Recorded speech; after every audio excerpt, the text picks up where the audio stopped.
Let's start sustainable growth rate, इसका ये formula है, लेकिन इससे पहले हम एक चीज समझते हैं कि एक कंपनी का प्रॉफिट आफ्टर टैक्स 100 रुपए, जिसमें से 30 रुपीज वो डिविडेंड्स बांट रही है, तो 70 रुपीज रिटेन कर रही है। That means 70% is the retention rate. Second, एक और चीज होती है, इसको बोलते हैं ROE, रिटर्न ऑन इक्विटी, यानी जो हमारे ओनर्स मालिकों का पैसा है उस पर कितने % रिटर्न आ रहा है। तो अब देखें, आपके लेटेस्ट से ROE 50% है और जो आप पैसे रिटेन कर रहे हो, जो बांट नहीं रहे, वो 70% है।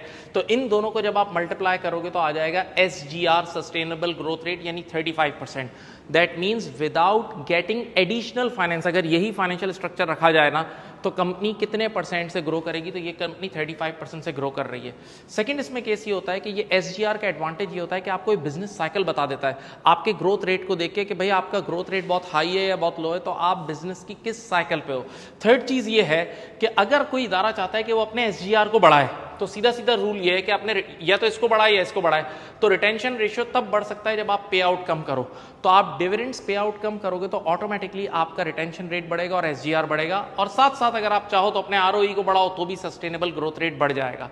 अब इसके जरिए कंपनी अपनी स्ट्रेटजी बना सकती है। कैसे स्ट्रेटजी बना सकती है? जैसे लेटेस्ट से हमारा SGR है right now 8%, current growth rate 8%, लेकिन हम चाहते हैं हम 18% पे जाएं, तो अब कंपनी को और एडिशनल फाइनेंस जनरेट कर लेनी चाहिए, और लोन या और इक्विटी जनरेट कर लेना चाहिए, ये भी कंपनी सोच सकती है, राइट। अच्छा, एक चीज याद रहे कि SGR के अंदर अगर लॉन्ग टर्म आपने स्ट्रेटजी बनानी है, तो एक आपकी अजम्पशन होती है कि भाई आपने अपने डिविडेंड्स को फिक्स रखने हैं, और डिविडेंड्स आप फिक्स तभी रखोगे, इस केस में अगर लॉन्ग टर्म करना है तो आपको फिक्स रखना है। अगर डिविडेंड अपने फ्लक्चुएट करोगे तो लॉन्ग टर्म स्ट्रेटजी बनाना बहुत मुश्किल हो जाएगी। आइए हम रियल लाइफ की एग्जांपल लेते हैं। रियल लाइफ में वॉलमार्ट, मैकडोनल्ड्स, कोका कोला, ये वो इदारे हैं जो बहुत ज्यादा डिविडेंड बांटते हैं, तो अगर आप इनका SGR देखें तो वो कंपैरेटिवली कम होता है।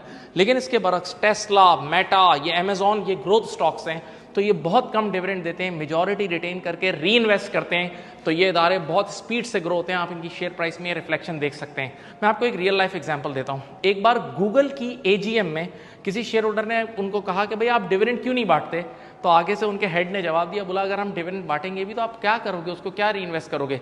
एक तरफ एक आम आदमी और एक तरफ गूगल जैसा इदारा, तो ज्यादा अपॉर्चुनिटी तो गूगल के पास है ना उस पैसे को री इन्वेस्ट करके मल्टीप्लाई करने की।